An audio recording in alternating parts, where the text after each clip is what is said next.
body makes ketones, so they are one of the primary energy sources that our body can use, and actually really the only other main fuel that our brains can use. The brain really can only use glucose and ketones though, for most of its energy. People report when they're in a metabolic state of ketosis feeling less hunger pains. So this is a really common response, is that people are not quite as driven to eat multiple meals a day and snack in between. So there's some appetite suppressing effects of ketosis. So leptin is a hormone that says I'm full, ghrelin is a hormone that says I want to eat. So they're hormones that just help to control and manage appetite. And what we have found is that beta hydroxybutyrate, or BHB, can actually impact our leptin and ghrelin levels. So that's why we experience greater satiety when we consume exogenous ketones or follow a ketogenic diet, because it helps to manage and manipulate these two hormones that say I'm hungry or I'm full, so eat or don't eat. And so a state of ketosis is typically associated with more balanced and level glucose and insulin in your blood. And so a lot of people kind of say they don't have these major swings in their energy, which I think is a big benefit for a lot of people.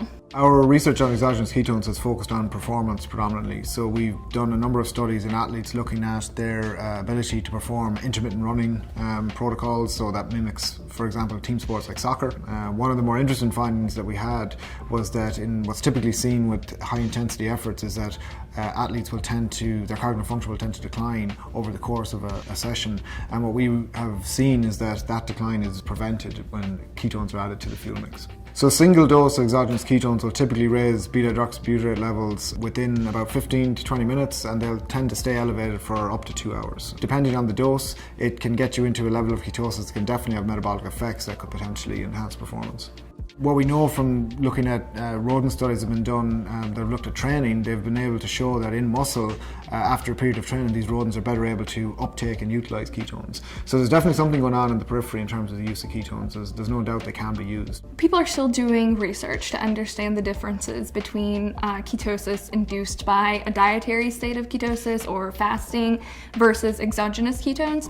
A lot of the research suggests that there are many overlapping paths. If ketones are present in the blood, they get taken up by the tissues and metabolized, and the longer they're present in the blood, the more enhanced or efficient that uptake and metabolism is going to be. So I'd say right now the data suggests that largely ketone metabolism is similar between, once the ketones are in the blood, they're gonna have similar effects, at least for the effects that are mediated specifically by the ketone molecules themselves.